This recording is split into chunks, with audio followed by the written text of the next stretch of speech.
Hello, my name is Eugene Ankomah. I am a visual artist. I'm a painter, a performance artist. I create installations, drawings, videos.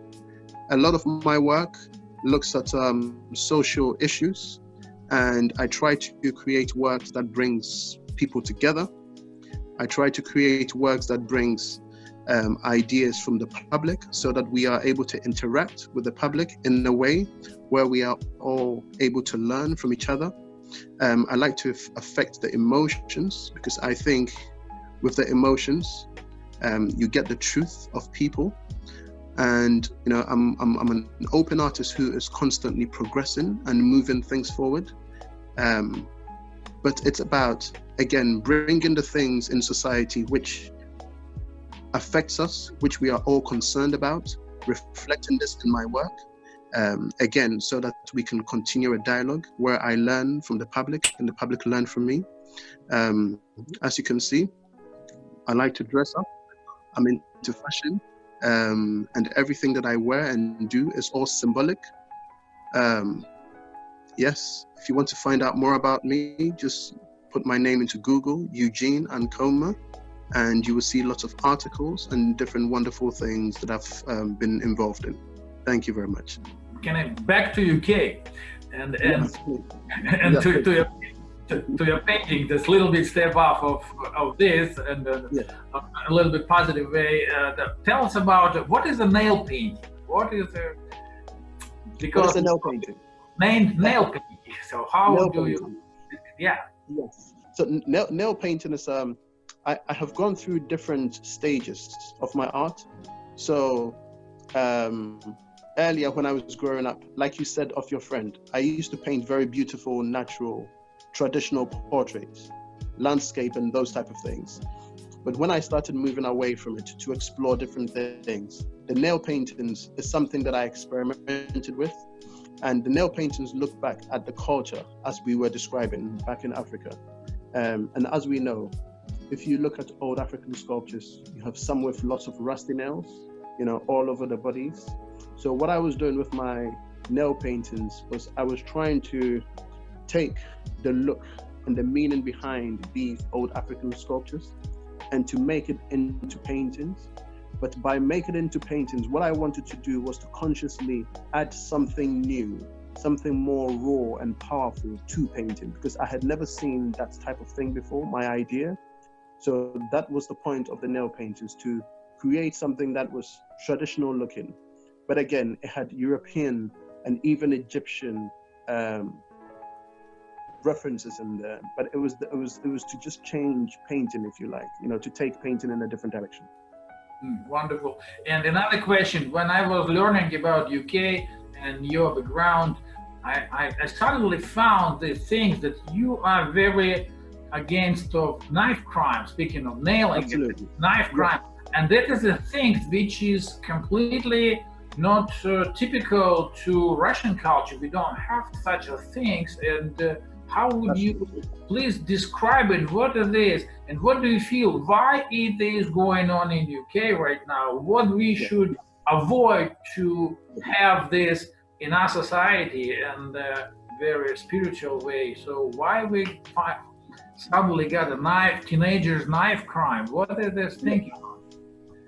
Absolutely, it's a very good question, and quite a wide question. But I'll answer it as best as I can. I think the UK has perhaps a different youth culture to what you might have in Russia or Eastern, Europe, for example.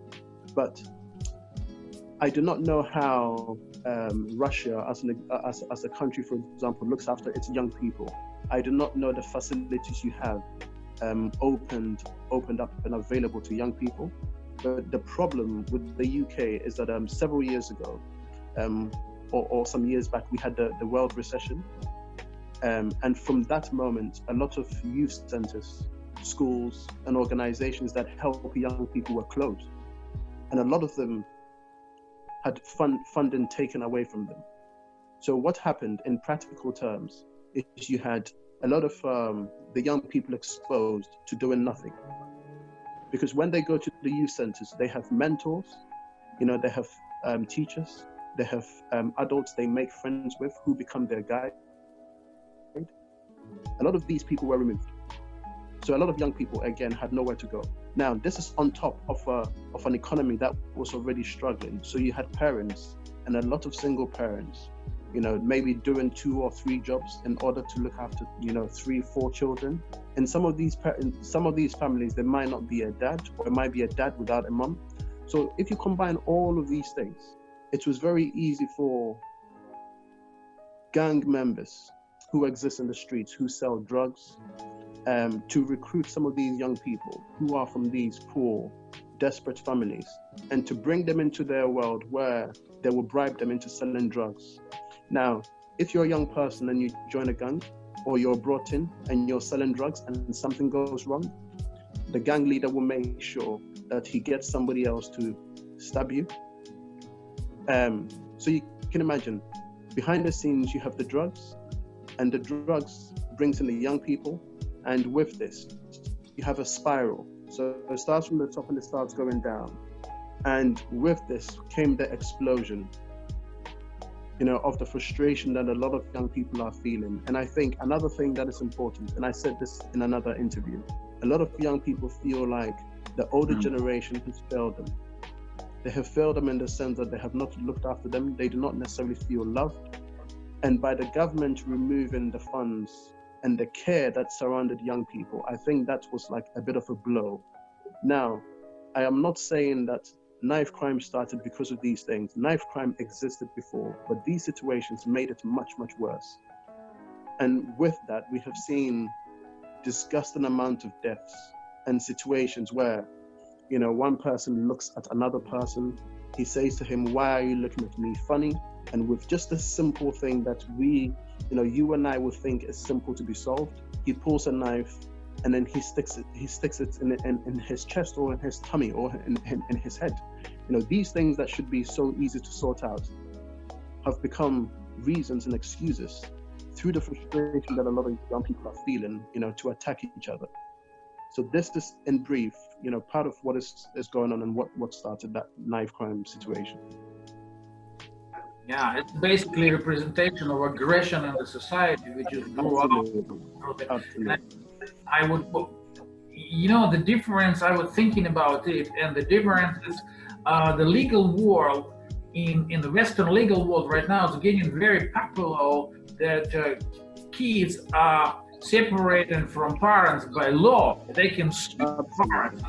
In the Russian world, it's still strong family values that the kids were taught to respect parents, to respect elderlies, and be more close to them, listen and respect them. The same in the Eastern culture, like a Japanese, Chinese, and think in the Western world is kind of step out of it, and now they're facing this aggression.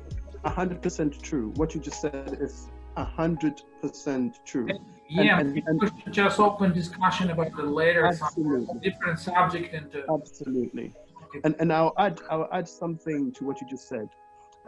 So being born in England, growing up in Ghana, I learned certain cultural things that have always helped me to relate to other people. Especially, there's a sense of care that is taught within African culture, which you also find in Asia, and as you said, in Russia. And I find this is one of the things that has always been missing in the young people that I have seen in England, for example, when I was growing up. And as you rightly said, some of these cultural beliefs and practices, it does help a young person to value another person, to value your friend. Absolutely. Become a selfish. It's producing selfish. Absolutely. Yeah. Okay, I have one question about your spirituality. Are you a follower of the Jesus Christ? Are you a believer to Jesus Christ? And also, please explain what is your own language. I mean, you was born in Africa, and what is your own motherland language? Yes. So yes, I do believe in Jesus. I'm a Christian. And in terms of the language, so in Ghana, the most popular language is Twi, which is spelled Twi, pronounced Twi. And yes, that's what I spoke when I was growing up. And there's a second language I speak a bit of, which is Ga, G-A, Ga. But those are the two languages I would say are the most popular. Yes. Can you tell few words on your own language? Just few words. How it looks. Yes. So I will say, how are you? To say.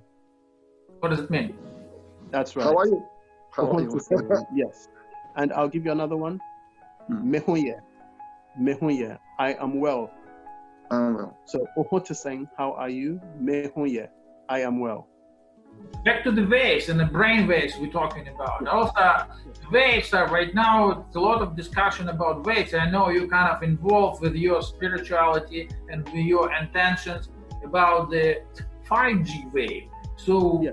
What do you think about it? Is it, because we had recently discussion and we thought that any wave that produced to society should be tested not by science who produce these waves, absolutely, from society, from medical, and from social researches and thinking. And a lot of controversy right now and the discussion about 5G influence on people.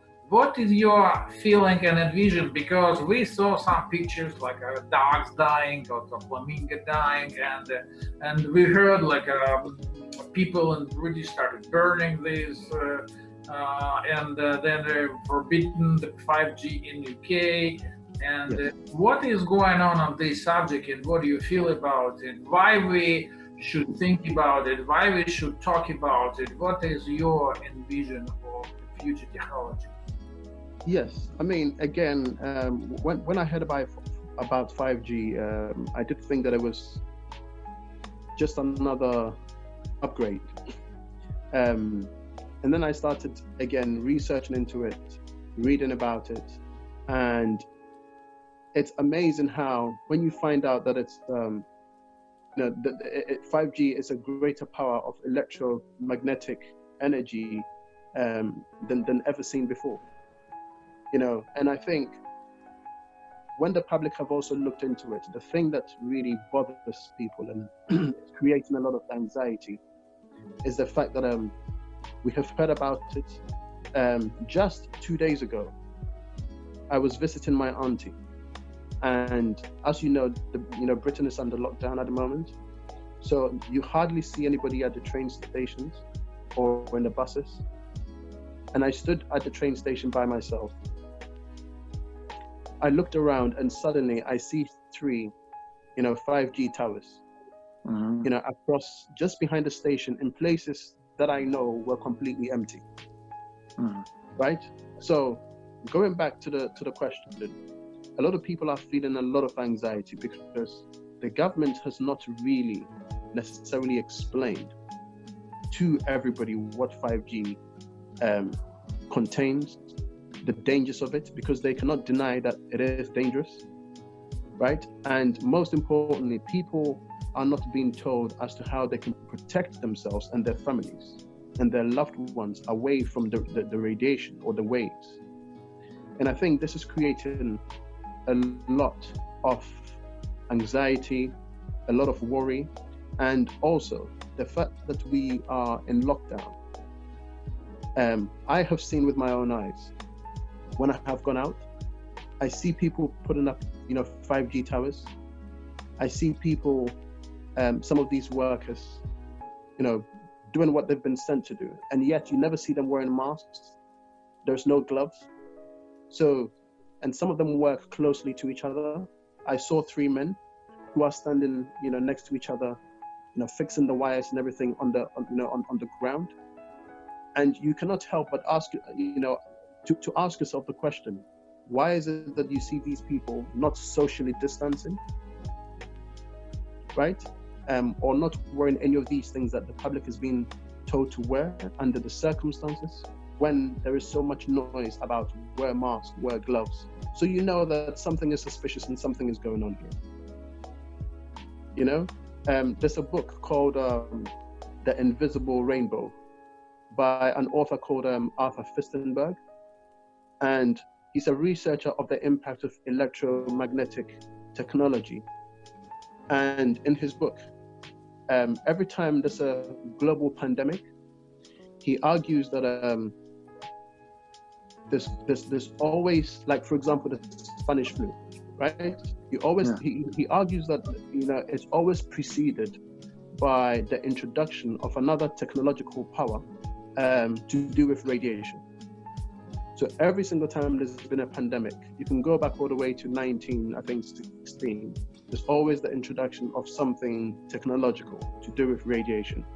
So, coming back to the 5G, if you look at the idea or the concept of 60 gigahertz through 5G, you are looking at the radiation sucking oxygen away from our environment. If you have that, you're going to have people fainting, you're going to have people dying suddenly. So going back to part of your question, perhaps part of the reason why we have seen lots of animals falling and birds suddenly falling from the sky, and I'm not saying that it is categorically because of 5G, but many people are arguing that maybe in these areas 5G has been switched on, and this is why we are seeing very strange sudden changes in the environment with some people, especially the elderly, or some people who have underlying health issues, and a lot of animals. So if this is to go on, surely we need some kind of an update, some explanation from the government, if anything, just to help us and to help us protect ourselves.